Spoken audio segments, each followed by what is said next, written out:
We've got 25 minutes, so we are going to sort of try and spin through this quite quickly, but do give us any questions you have on the Slido. There's a QR code up there if you've not figured that out already. I will introduce everyone, but today we're going to be tackling the big question, YouTube versus TV, frenemy or foe. It's been struggling to say frenemy all week, so I'm really glad I nailed it on stage. If we don't deal with this now, then I guess like out the back in the car park we can finally get into it, you know? Yeah. Anyway, if I'll go through, I'll introduce our panelists today, and then we'll do some quick questions just to kind of keep things moving. So just say you're present when I see your name, please. Matt Risley. So Matt Risley is the Managing Director for Force Studio. I'm sure well known to many of you in here. Force Studio is Channel 4's digital content powerhouse, focused on creating and distributing engaging content wherever audiences are. And with over 15 years of experience in some of the biggest media brands, Matt and his team are driving the innovation behind how broadcasters like Channel 4 are adapting to ever-evolving audience landscapes. Hello, Matt. Taff Makopa from All of Entertainment. Taff is Group Managing Director of All of Entertainment, which is a company known for producing groundbreaking entertainment formats for youth audiences, including lots of stuff for Channel 4.0, which we're very proud of, but also working directly with brands like Pretty Little Things to develop brand new IP like Pink Courtroom, which is Just Wanna Love You. Yes, Well done. yes. And Neil Price, who I'm sure many of you know, is Mr. YouTube for us media partners, strategic partner manager at YouTube UK, focusing on entertainment partnerships. YouTube, as you well know, is a big disruptor, but also a massive opportunity for us all in this space.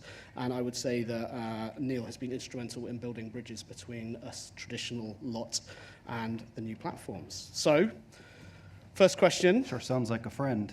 Yeah, well, we'll see. First question to Matt. It's been talked about a lot recently, this dynamic between YouTube and broadcasters. There was a very well received and published report by Evan Shapiro and Barb recently, and we had Richard Osman and Maureen Hyde talking about it and casting some shade on companies that publish videos to YouTube on the Rest of Entertainment earlier this week. But we know that YouTube's transformed content consumption, and I think the stat is 40%. So younger people in the UK, aged 16 to 34, it's not that young, it's pretty young, are now watching 40% of their videos via social platforms, i.e. TikTok and YouTube. Only 14% on linear. In terms of what Channel 4 are doing, how do we consider YouTube? Friend, frenemy, or foe? Yeah, it's an interesting question. I think the relationship has changed over the years. I was trying to think of a way to summarize it, and for some weird reason, Ben Affleck and Jennifer Lopez kind of sprung to mind, which is some years it's great, some years there's healthy tension, and then sometimes we all that meme of Ben Affleck stood outside with a cigarette wishing the world would end. Oh, yeah. But essentially, it's changed quite a lot for Channel 4. We were the first broadcaster back in 2009 to publish a library of content on YouTube in like a pay-per-view kind of model. We stopped doing that in 2014, and then in 2020, when Force Studio was born, we started kind of opening up, I suppose, again, to the reality of the opportunity. Nowadays, the landscape has changed hugely. As you just said, the way that people consume content on there is just rapidly changing. So we do everything from publishing full episodes on there to digital-first propositions like 4.0, which Taff's company works with us on, through to kind of clips and compilations. We live streamed 1,300 hours of the Paralympics this year on there. So we are really trying to look at YouTube holistically and trying to take kind of an understanding of everything you could do with it. So clips, live streams, full episodes. Neil, anything else you should be doing? No, I mean, I think that is a sort of world-class example. And it's one that gets a ton of attention, sort of, I think, both publicly, as many in the room have seen, a number of articles and other pieces, and I know it drives a lot of discussion amongst a lot of partners, both with me and I think, again, within their own organizations. But it's also something that gets a lot of discussion within the walls of YouTube as well. Sort of, what does this mean for the platform? How can we best partner and embrace this change? What does this look like? How do we expand this and do this? So I think, a real testament to Channel 4 for not just saying, this is our existing archive and we can kind of work with that and sort of expand the way we think about it, but also a real testament to 4.0 to really say, what does it look like to actually be sort of producing and creating with the audience that's already on sort of YouTube in mind, and continuing to sort of reach that audience with a format that they know. So, because arguably, as great as location is, if it was being made for YouTube, you might have a slightly different edit style, you might present it slightly differently. So I think it's, you know, a really, really nice mix, and one of the big things I also push all partners to do is to experiment. So I think that's something that you guys can proudly say you're definitely doing. Yeah, I think so, but I think actually Taff, as a producer and a real kind of key person in helping us grow 4.0, how has your sort of approach to YouTube helped build that foundation, and have you found that it's enabled you to engage with more traditional businesses like us with a sort of an area of expertise? Yeah, I mean, 100%. I think what YouTube has done for us especially is it's allowed us to prove concept, because I think I used to be quite harsh on commissioners of like, why don't they get it? And to be fair, there's some things I see on YouTube and they've got like 1 billion views. I'm like, where did this 1 billion people live? Do you know, because I would never watch this. Do you know what I mean? Because I would never watch this, and I would have never commissioned it if I was a commissioner. So because of YouTube, it's actually kind of allowed us to communicate better between ourselves as producers and commissioners. And obviously the breadth of people, you know, places like 4.0, etc., also allows us to test things and actually what Vic was saying earlier, like get us to be very good at making YouTube videos that do well on YouTube. And that's what, for us, I feel like YouTube and TV go hand in hand. Just to build on what both of them said, I think traditional businesses like ours are bloody scared of anything new, especially when the landscape is changing at speed. Yeah. That agility and innovation and just experimentation, it's the only way you learn, right? So yeah, I think just being open to change and trying things and not being scared. And also, sorry, just to piggyback off what you're saying, it could also work the other way around. You could see something go successful on YouTube, and then it can then go linear. It can go Netflix, it can go anywhere else. I mean, we're in the process, I don't know how much I can share, but we're in the process of something like that ourselves with Channel 4. So I know you guys know, you soon find out, sorry. And you'll all soon find out, but we're in that process as well, so it could work both ways. Yeah. I think that's a really key point. Just to that sort of idea of perpetual change that's been kind of a theme through the day. I think one thing, going back to that report and just how sort of young the demos skew on YouTube and TikTok. We heard Ed from TikTok saying that TikTok's aged up all the way into their 20s now, so wow. Are you, as YouTube, seeing a sort of a fragmentation of format consumption now? So I know, like, we are talking about the growth in connected TV here, but you've obviously reacted to the monumental growth of TikTok with Shorts. Is it young people watching Shorts and, you know, people in their 30s and old fogies like that watching the long form now? Yeah, so I think that YouTube, to the point of that report as well, and sort of the growth of YouTube, right, is also partially that breadth of content, both in format length and in sort of genres, whether that's, again, creator endemic first content, sports highlights, broadcaster content. I think all of that makes the platform grow, and where we start to see sort of the audience interests by sort of demographics, I don't think you can divide it down a straight line of only young people are engaging with Shorts, and only people over a certain age are watching long form. I think we see a real mix, and you know, anyone in the room who works on YouTube and puts content up there, obviously, as the panel before was sort of praising, the analytics give you that insight. So you'll be able to understand really quickly sort of which audience is being reached by what format. And then I think it depends on your goals to decide then where you want to actually put more focus. Again, if it's about money, certain formats are going to lend themselves to that better than others. If it's about reach, going back to the presentation from Dan at Meta, you can also think about that as well. Sort of those slightly sort of shorter form videos can probably drive a ton of reach for you.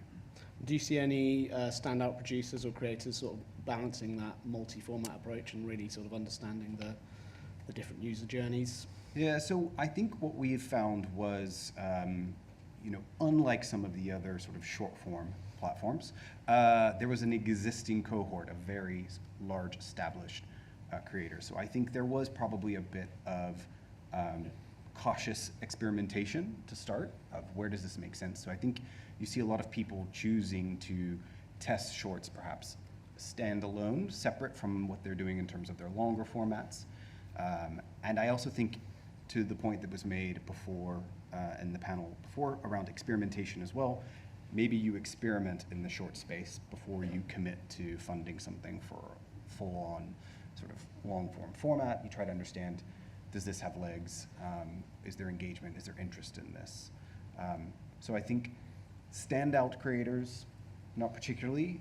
There are some people who are great at short form and they really lean all in. People like Brandon B., who you will have seen on probably a number of stages talking about just that. But I think you also have people like the Sidemen who are leaning into shorts, but also creating reality shows like Inside. And Taff, what's as a producer and sort of from a creative point of view, how are you approaching that sort of diversity of formats that you now have to produce for? Is it still like very much trying to make TV for social, or are you leaning into shorts? It's not making TV for social. It's making great content for great consumers. And I think a place like YouTube, you meet the consumer first.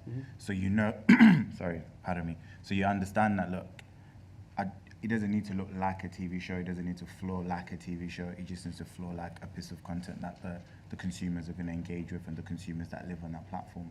But when it comes to like shorts, et cetera, what we try to do, everything that we're doing is we create moments that we know that will make a great short, that will make a great smaller clip, that will make this is now part of the long form.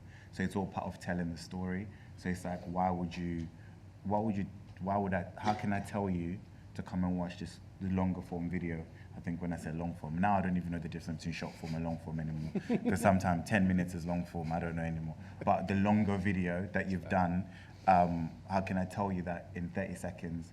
But how do I make sure that when I'm scripting this format and writing this format, I can find that 30-second gap that can tell you that story at the same time? So it's all part of creating that format, and it's great because what happens with the beauty of YouTube is you can watch as much as you want, right?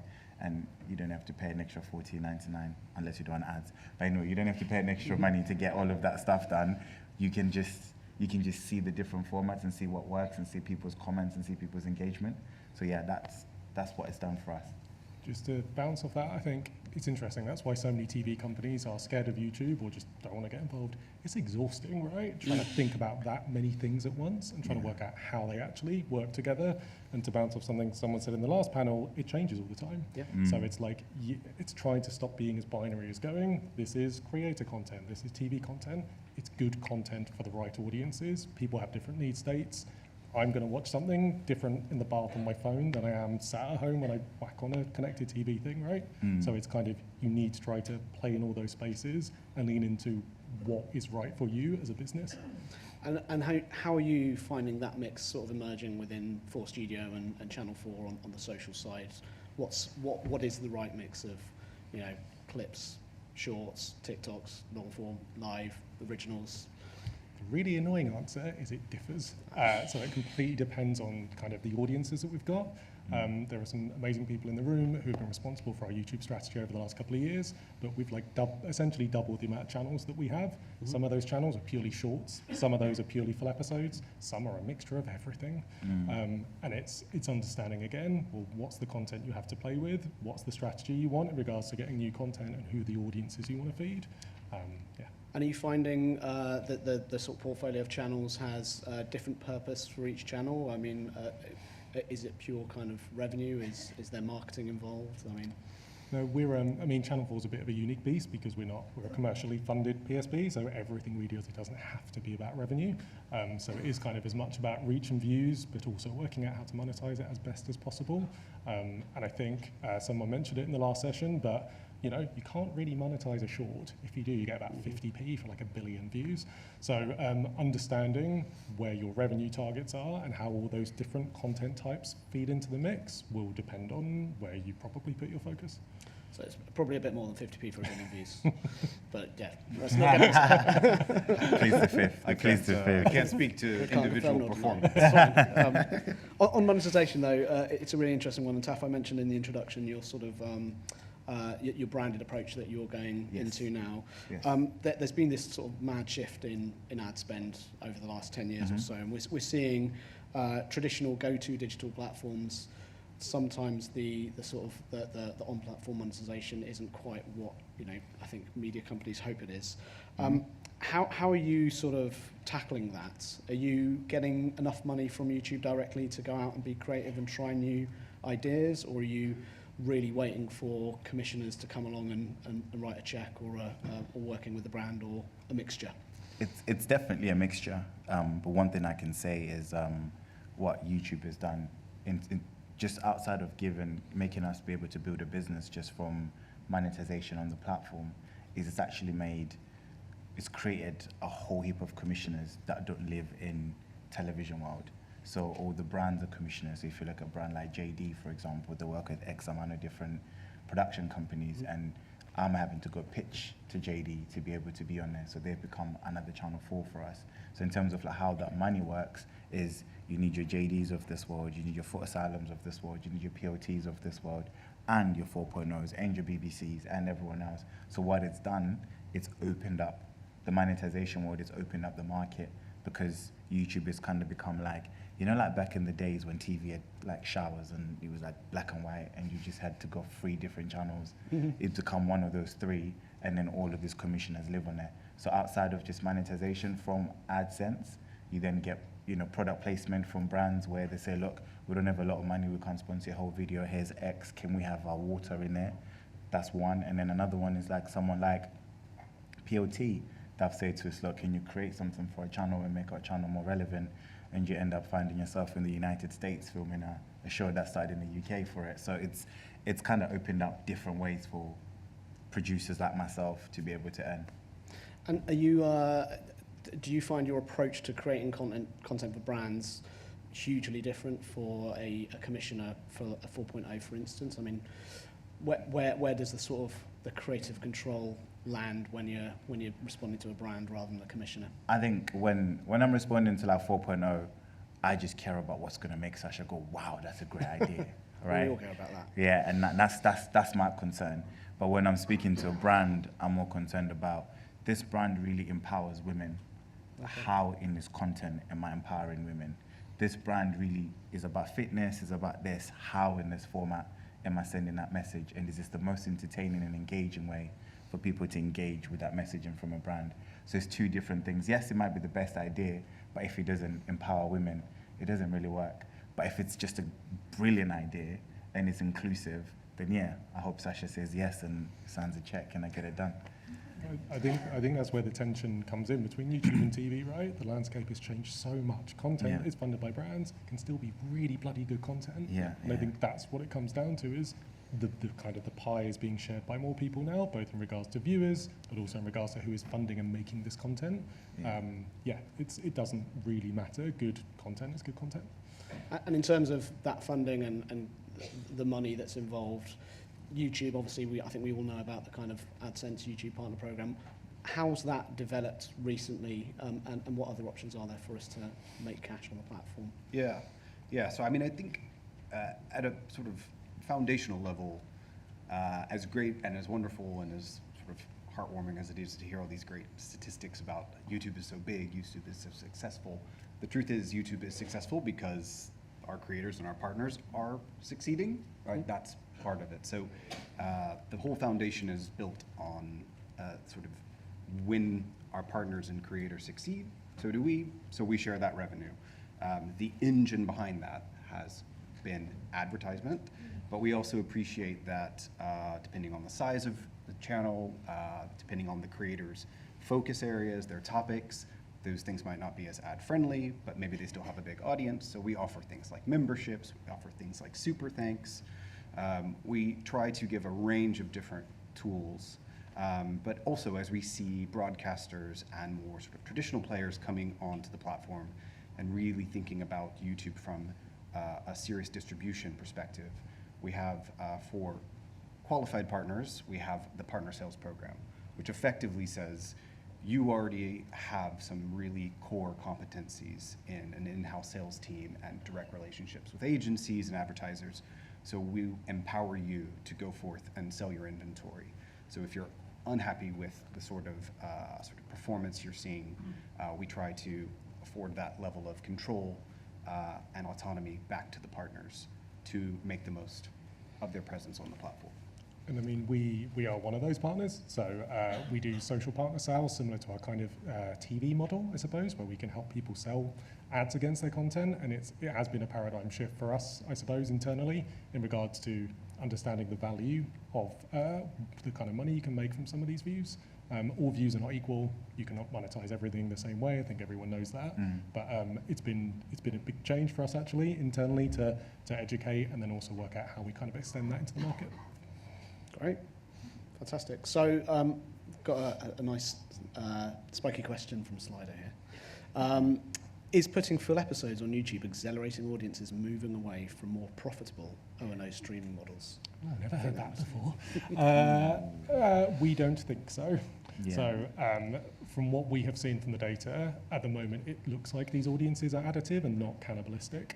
In fact, we've got some examples where sticking some full episodes on YouTube that have done very well, you then see a spike on our O&O shortly after. Obviously, we are all working this out as we go, but I think you can sit there and be scared of it, stick your head in the sand, or you can see some of that research that came out, the Evan Shapiro Barb stuff, where you go, the landscape has already changed. It is going even quicker than anybody actually likes. So you need to see where the opportunity is there for you, and also be smart and work out how all these things complement each other. We are, YouTube strategy, full episodes is a big part of that at the moment, but we are looking at all of this data all the time across platforms and evaluating it, right? Yep. It's the only way you learn. And kind of follow on from that, I suppose from the YouTube perspective, again from Slido, is YouTube positioning itself as an AVOD service? And does that mean that verticals will be mobile only and will be completely separately distributed? How do you see that evolving, Neil? Yeah, I've also, believe it or not, I don't actually have a television. Oh. I know. It's a decision I made Sure 10 you years wanna ago. say that in this room? I know. I watch a lot of it. I just do it on a laptop, which is probably even more insulting. But but I hear from people who have televisions that actually people watch a lot of short form video on their TVs. So I don't foresee that world emerging where we would sort of segment vertical only to one space and sort of landscape video on demand sort of to another. I think, again, our goal is to try to obviously be the most sort of rewarding also for the user, right? So if what they're looking for is short form, we don't want to hide that or make that hard for them to find. And obviously that platform is very strongly driven by recommendations. So also we try to understand what you like, what you watch from typical devices. And so we aim to make that sort of feel as natural for you. But I couldn't foresee us sort of bifurcating or segmenting a format to one device versus another. Okay, so it's more the user behaviors. So another question, how can broadcasters and rights holders figure out which formats will work best on YouTube? And I suppose this is probably for Taff and Matt, and I think it speaks to data, but YouTube formats, are they different to telly formats? What is a YouTube format? Do you know what? Asking someone that's solely just done digital content, that's a really difficult question. I think what's a YouTube format? A YouTube format is a format that is made for pure entertainment and engagement, fast pace, don't care whether it's 9 minutes, 37 seconds or 27 minutes or 3 hours. It just needs to be the best content, however long that is. Yep. That's, if you ask me, what makes a great YouTube format. And I think for me, it's also a format that's got the audience in mind and the community that you're speaking to, because YouTube's community-based. So we share links in our communities. So if there's something that speaks to us as a community, it's in my group chat tomorrow, and we're all watching it and we're sharing it everywhere else. So it's making sure that whatever tone of your video is, it is authentic to the community that you're trying to speak to. Yeah, good content is good content, I think was what the last panel kind of got to. Would you Yeah. agree on that? Yeah, and I think it's interesting. There are some shows we're stuck on YouTube that we're quite surprised have found a big bloody audience. Yeah. So I think you can take existing content and put it on there and see where you get to and look at the data and see if you can evolve that. But if you are starting from scratch, then I think there is definitely a certain way in which you format that content, you edit it, you package it to make sure it feels YouTubey. So I think all of it can have a place. But if you're starting from scratch, I think there's a lot of data and insights you can use to make good YouTube content. Yeah. I think our time is up, but closing thoughts. I think, friends, frenemies or foes? What are you saying, Neil? absolutely friends. Oh, there we go. There's the headline. Thank you, everyone. Thank you.